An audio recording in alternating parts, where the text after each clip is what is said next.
जीजा साली की होली। जीजा जी नमस्कार, आपकी साली रंजना बोल रही हूँ। इस बार होली साथ साथ मनाएंगे।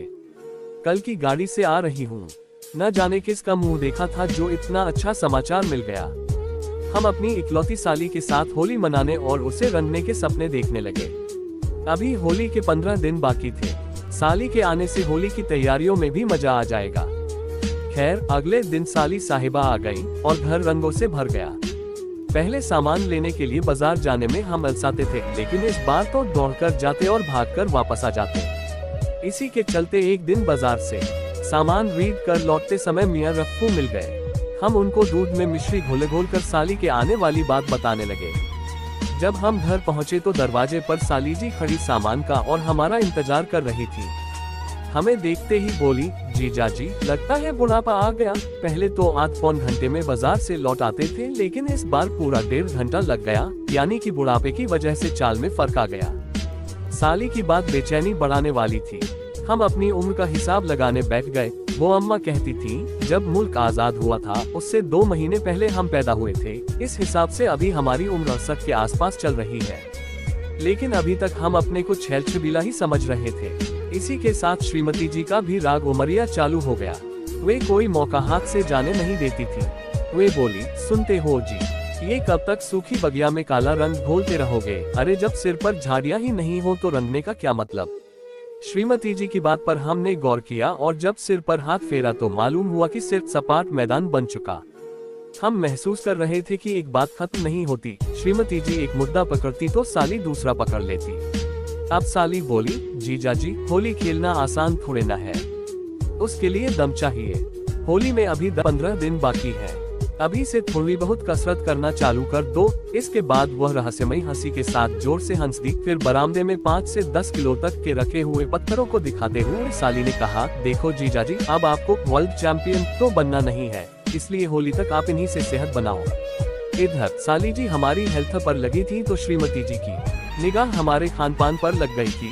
वे बोली, अब होली की गुजिया पापड़ी भूल जाओ, तुम्हारे लिए तो दलिया वगैरह ठीक रहेगा। अरे तंदुरुस्ती का मामला है, और कल ही तो डॉक्टर ने तुम्हें ब्लड प्रेशर हाई बताया है। हम सोचने लगे श्रीमती जी की बात तो 16 आने ठीक है, पर ये ब्लड प्रेशर नहीं हुआ, कोई प्रेशर कुकर हो गया जिसकी सीटी कभी भी बजने को तैयार रहती है।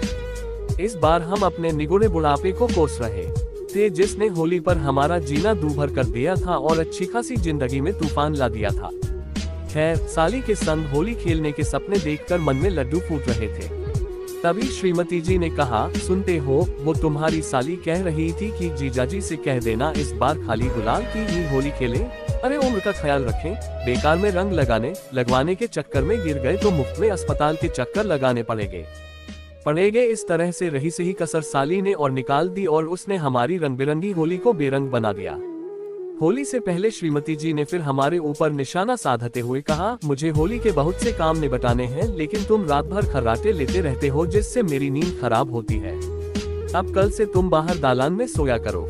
अगले दिन दालान में जब हम सोकर उठे तो देखा कि हमारे मोहल्ले के 4-5 आवारा कुत्ते भी हमारे साथ सो रहे थे।